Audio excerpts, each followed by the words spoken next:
Hello दोस्तों, आप सभी का स्वागत है इस चैनल पर जिसका नाम है एन इंडियन अब्रॉड, जो आपको घर बैठे दुनिया भर की सैर कराता है। ये वीडियो कोविड-19 पेंडेमिक से पहले की है। तो इस वीडियो में मैं आपको ले जाऊंगा स्विट्जरलैंड के खूबसूरत शहर बासेल की सैर पर। क्या आपने कभी रायनर का नाम सुना है? रायनर यूरोप की एक लो कॉस्ट एयरलाइन है जो कि अपने सस्ते एयरफेयर की वजह से पूरी दुनिया में मशहूर है। पिछले समर मैं भी ऐसे ही एक लो कॉस्ट एयरफेयर को बुक किया था। तो बासेल जाने की मेरी वन वे टिकट मुझे मिली सिर्फ 5 पाउंड में। जी हाँ, सिर्फ 5 पाउंड। अगर आज के हिसाब से काउंट किया जाए तो वो तकरीबन 450 रुपये होता है। मुझे नहीं पता कि अगर आप 450 रुपये दिल्ली से बॉम्बे भी जा सकते हैं ट्रेन से, पर 2 साल पहले मैं बॉम्बे से दिल्ली फ़्लाइट से गया था और उसकी टिकट मुझे पड़ी थी तकरीबन 4500 रुपीज़ में। ये 5 पाउंड की टिकट इतनी चीप थी कि एयरपोर्ट तक जाने वाली ट्रेन का किराया मुझे ज़्यादा लगा।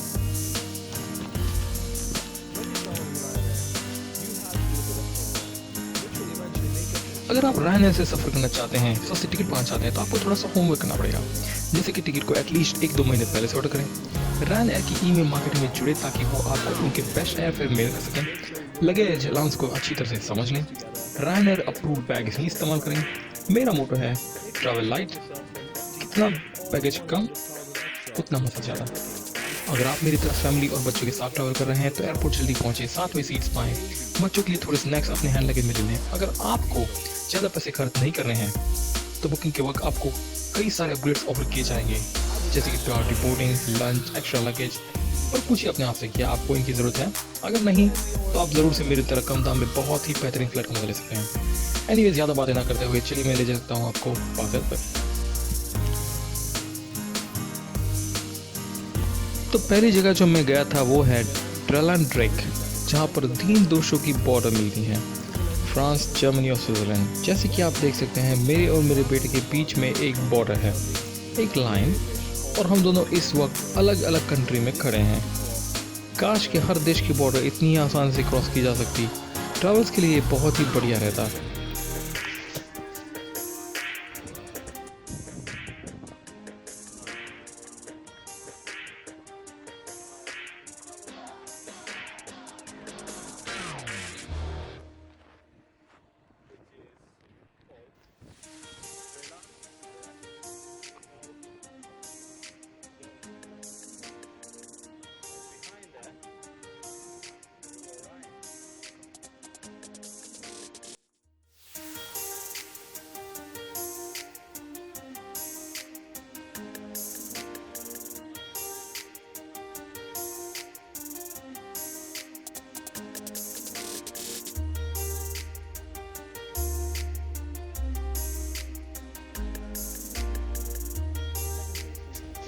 दूसरी जगह है फाउंडेशन केबल वे रेगोल्ड्सविल वाटरफैलन, जो कि बासेल से शॉर्ट ट्रेन राइड पर है, जहां से आप स्विस कंट्री साइड देख सकते हैं।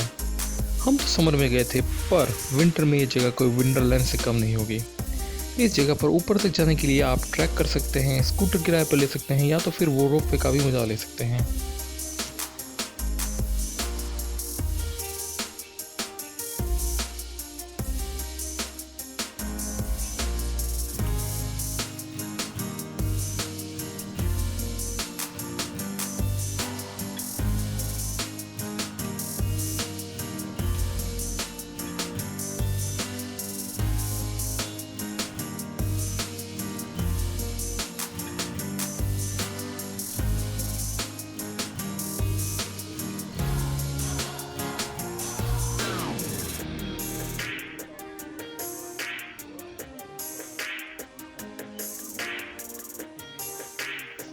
जब आप यहाँ पे रोपवे का मजा लेने के लिए आएँ तो रोपवे की शुरुआत से पहले रास्ते की दोनों तरफ ज़रूर देखें।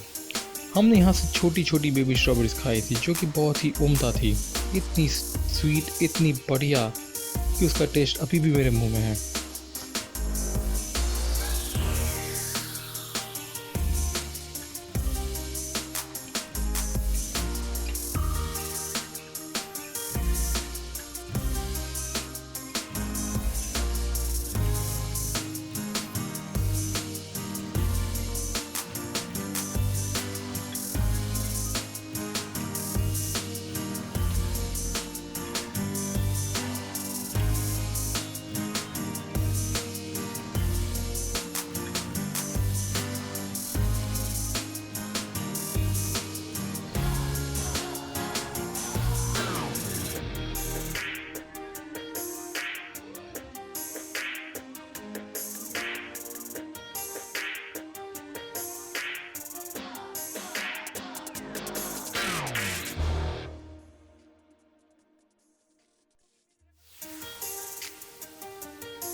बासेल एसपीबी स्टेशन, जो कि बासेल बानहोफ स्टेशन के नाम से भी जाना जाता है, वो पूरे स्विट्जरलैंड और यूरोप में बहुत ही अच्छी तरह से कनेक्टेड है।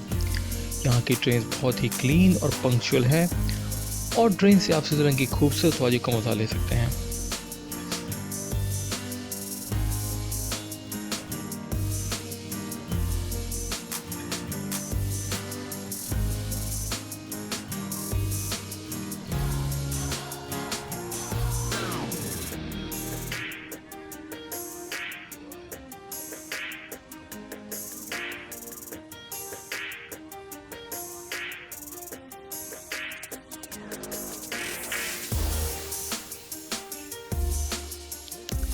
अगली जगह जहां हम गए वो है टिंग्यूली फाउंटेन, जहां पर कुछ फव्वारे कांस्टेंट मोशन में ऐसा दृश्य बना रहे हैं जैसे लगता है कि वो एक दूसरे के साथ खेल रहे हैं।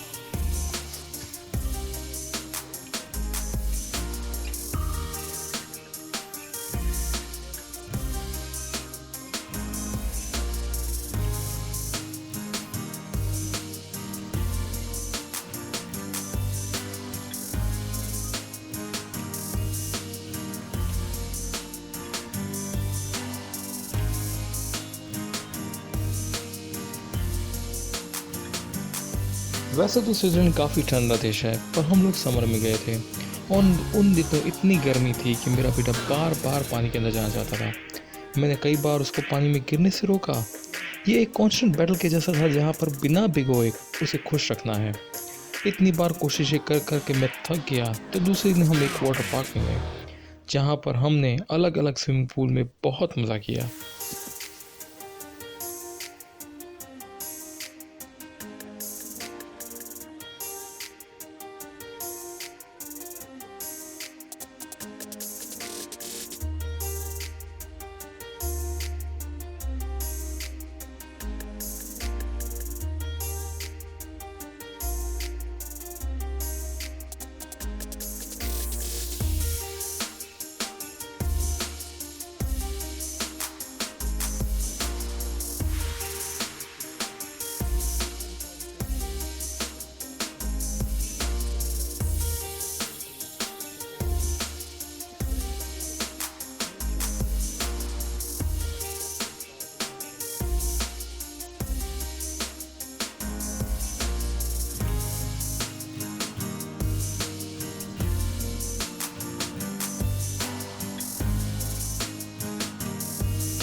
बासेल में गर्बर गासेन नाम की एक बहुत ही बड़ी वॉल पे ग्राफिटी की गई है, जो कि दुनिया भर के मशहूर म्यूज़िक आर्टिस्ट को डेडिकेट करता है। लोग यहाँ पर आके घंटों इसे देखते रहते हैं। अगर आप यहाँ आएँ और आपको आपका फेवरेट म्यूज़िक आर्टिस्ट ना दिखे, तो आप लैंडलॉर्ड से रिक्वेस्ट कर सकते हैं। इस तरह से ये दीवार हमेशा चेंज होती रहती है नए नए आर्टिस्ट से।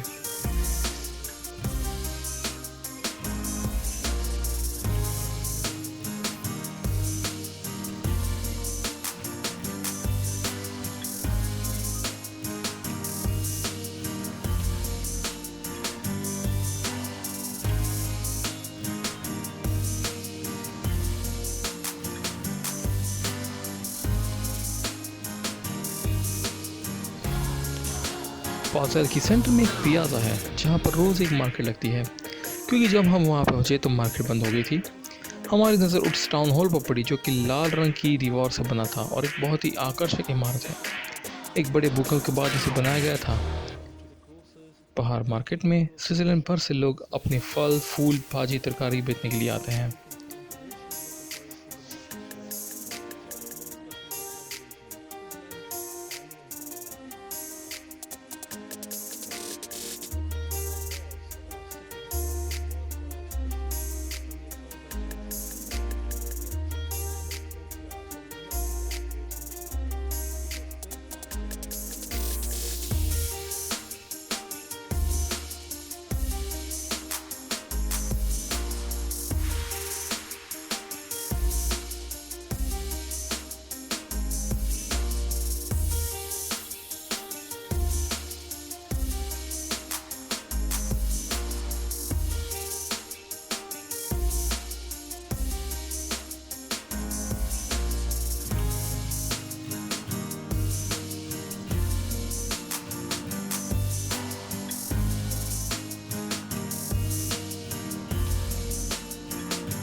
जब हम एक रेस्टोरेंट ढूंढ रहे थे तो हमें एक बहुत ही खूबसूरत साउथ इंडियन आर्किटेक्चर वाला मंदिर दिखा।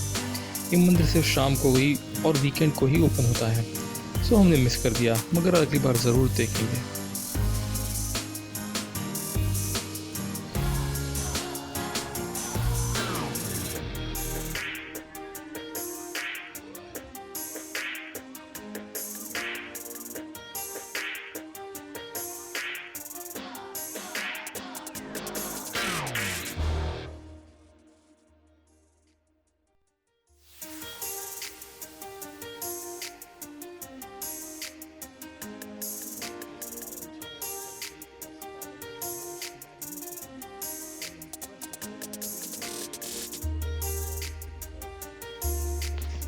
गर्मियों में बाज़ल के लोगों को शाम का वक्त फेवरेट टाइम पास है स्विमिंग। तो सभी लोग अपना काम ख़त्म करके एक फिश नाम की एक बैग में, जो कि वाटरप्रूफ होती है, अपना सामान, कपड़े, मोबाइल वगैरह डालकर उस बैग को अपनी कमर से बांधकर राइन नदी के ठंडे पानी में डुबकी लगाने के लिए आ जाते हैं। इस नदी में काफ़ी कम बहाव, जो कि करंट कहलाता है, काफ़ी कम है और नदी इतनी गहरी भी नहीं है, सो इसका पूरा मज़ा लिया जा सकता है। ये इतना पॉपुलर है कि गूगल में इस नदी के लिए स्पेशल स्ट्रीट व्यू भी रखा गया है।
मैं जानता हूँ कि कई लोगों को रायनेर से बहुत ही बुरा एक्सपीरियंस हुआ होगा, पर you get what you paid for. अगर कोई एयरलाइन आपको दूसरे देश में सिर्फ 450 रुपये में ले जाती है कुछ टर्म्स एंड कंडीशन के साथ में, तो मैं कहूँगा एक बहुत ही बढ़िया डील है। जाने से पहले मैं आपका धन्यवाद करना चाहूँगा मेरे साथ बने रहने के लिए। अगर आपको ये वीडियो पसंद आई है तो प्लीज़ इसे शेयर कीजिए, सब्सक्राइब कीजिए, कमेंट करिए, बताएं कितना कि मैं और भी अच्छे करके वीडियो आपके लिए लाता रहूँ। थैंक यू एंड जय हिंद।